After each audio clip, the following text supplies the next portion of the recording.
Com a gente aqui a economista Josi Gomes. Josi, bom dia, boa segunda. Como é que foi o feriadão? Foi tranquilo? Bom dia, Douglas, bom dia a todos. Então bora, preço do aluguel, primeiros 3 meses, primeiro trimestre de 2023, com essa alta. Por que essa alta? O que é que aconteceu? Bem-vinda. E desde 2011 não se tem um aumento tão significativo, né, comparando o mesmo período. Na verdade, o aumento dos aluguéis ele se dá sempre pelo mesmo motivo, né? Há uma oferta menor que a demanda, ou seja, se procura muito mais e isso é justificável pelo nosso déficit habitacional. A gente tem um déficit significativo, então muita gente procura o aluguel porque realmente não tem a casa própria. Então isso faz com que o imóvel, o aluguel torne-se mais caro. É aquela lei básica da economia, né? Todo mundo procurando uma coisa, naturalmente aquele produto vai subir. Maceió, sofre ainda um pouco mais com a história dos bairros que foram desocupados? Pinheiro, né? Praticamente sua totalidade. A gente vê a história de Bebedouro, né? Mutange também. Sofre ainda mais a gente com os aluguéis por causa disso? Sim, a gente tem 2 fatores que predominam. Um é esse que você acabou de citar e o turismo em Maceió, especialmente, que tem crescido de forma significativa. Então, há uma procura maior também e muitos imóveis têm sido alugados para temporada, né? Então, especialmente na parte baixa de Maceió, né? na área de praia mesmo, esses imóveis, muitos deles, são utilizados para aluguéis de temporada, né? Voltado para o turismo. Além dessa desocupação, que ainda não foi atendida a todos, né? Ainda está longe, inclusive, de todos que perderam seus imóveis e serem atendidos. Isso também conta bastante. Tem uma taxa no país que rege o preço dos aluguéis ou não? Não, normalmente é controlado pela inflação, mas o que chamou a atenção desse aumento, a inflação é um dos indicadores, o IGPM também, que é um indicador muito utilizado, então a gente tem aí o IGPM e a inflação, 2 indicadores normalmente que são parâmetros para esse aumento, mas o que chamou a atenção é que o aumento foi muito maior que a inflação. Quase que o dobro, né?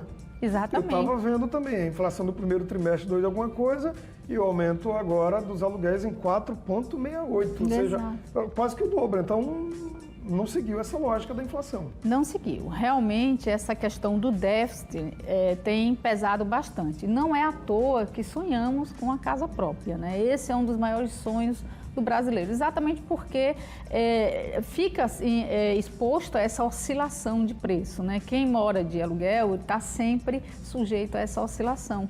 Não é um indicador, não é um aumento controlado de forma tão rigorosa, embora que nos últimos anos isso até teve um certo equilíbrio, mas agora disparou.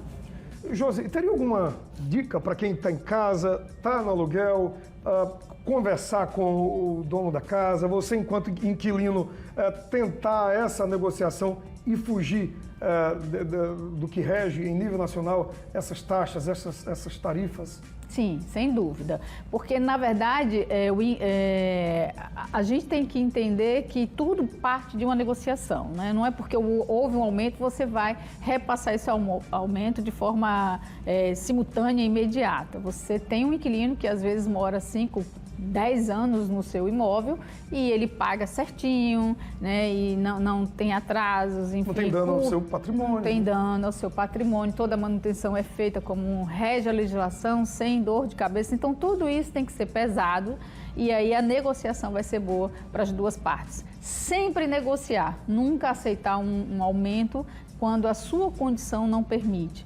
Mas aí também é importante você cumprir direitinho com essas, com isso que a gente falou, né? Especialmente a manutenção, cuidar do imóvel, pagar em dia, tudo isso vai sendo avaliado o seu perfil. E para correr do aluguel, a dica seria o quê? Buscar uma instituição financeira que trabalhe com financiamento habitacional e ver que está oferecendo a melhor taxa para você, para que também aquele sonho da casa própria não se transforme numa dor de cabeça enorme? Isso, a taxa de juros ainda está muito alta. E isso do financiamento. E isso, de uma certa forma, impacta de forma significativa o crescimento, né, desses programas habitacionais, inclusive a realização desse sonho. Mas a gente acredita que isso possa ser nos próximos meses, a gente espera, né, de uma forma um pouco otimista, que essa realidade mude. E aí, independente disso, você tem que fazer aquele planejamento, né, Douglas? Ou seja, você tem que fazer aquela economia, porque mesmo que você financie, é necessário os custos iniciais ou até a primeira parcela, a primeira entrada, você já tem que ter esse valor reservado. Então, a gente orienta que seja feito toda uma reserva com antecedência. Não espera só chegar ao financiamento, vai fazendo uma economia se a sua renda, né, se o seu orçamento permite. E para a gente fechar essa dica que você falou, conversar com o dono do imóvel, tentar negociar um bom valor, que seja um valor que você consiga pagar e que não vá trazer problemas também lá para o dono do imóvel, né? Subiu demais, né? Demais, né? Tá todo mundo perguntando, o Brasil inteiro, como é que isso aconteceu e por quê. Mas a resposta é simples, exatamente isso. Há uma oferta menor do que a procura. Então, ou seja, muita gente procurando e poucos imóveis sendo ofertados. E aqui, com esse diferencial, essa coisa ainda mais agravante, a história das rachaduras nesses bairros. Sem né? sombra de dúvida, Valeu. Isso pesa bastante. Josi, um beijo, muito obrigado, boa semana, boa segunda e até semana que vem. Até semana No que vem. feriado, Dia do Trabalhador, a gente está aqui. Ok. Um beijo, até mais, tchau. Tchau.